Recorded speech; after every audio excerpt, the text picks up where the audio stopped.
Welcome guys in this new .NET Maui tutorial series. So today we're gonna see how to set up your MVVM design pattern. So first of all, let's begin by creating a new application, .Maui App application, and let's give a name MVVM. Create the project. Great. Let's choose a simulator here. So we're gonna choose the iPhone 14 Pro Max. Run the project. In the meanwhile, we're gonna create some classes here. So let's begin by creating a new folder called View Models, in which we're gonna add two view models. So the first one, the first class will be the main page view model, and the second one will be the base view model, in which we're gonna define some generic way for MVVM notification changed. So let's implement the INotifyPropertyChanged interface, in which we're going to define a protected void method called RisePropertyChanged, which takes a property name string name. So inside we're gonna make call for property changed event dot invoke this class and the new property changed event args, and which takes the property name. The second method here will be set a property, in which we're gonna make a generic way. So we're gonna define a generic type of the property, the reference, the first parameter, and the second one will be the value of this generic property, and the third parameter will be color member name, in case we need to specify the property name string. So let's beginning by comparing the current value and the new value. In this case, if there is any difference, so if there are two equal value, we're gonna return a false.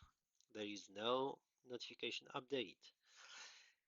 Else, we're gonna make property equal to value, and we rise property change event by sending the name of the change of the property, and we're going to return true. Right here we see, I think the property, yeah, not the property name. Great. So let's move to the main page view model, and let's extend this base view model.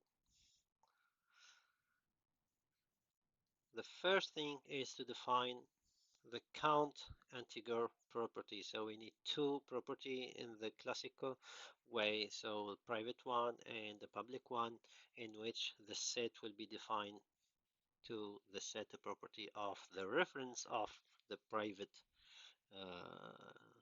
variable.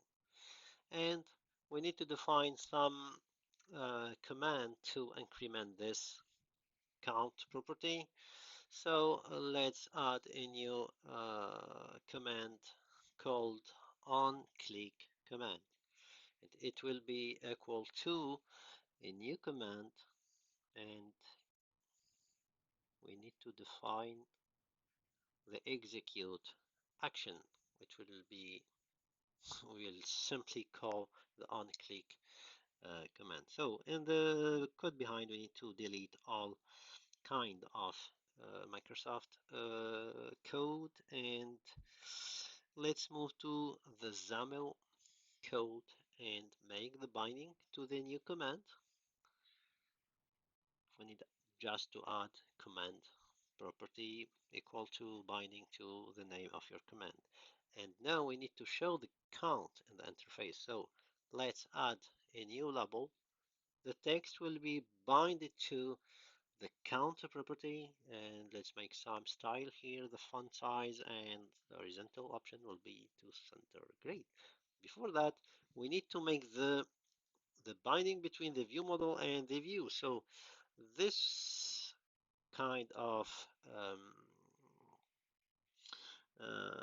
injection will be defined in Maui program file. So we need to add the main page and the main page model in the IOC, and in the constructor of the page we need to inject the view model and will be affected to the binding context.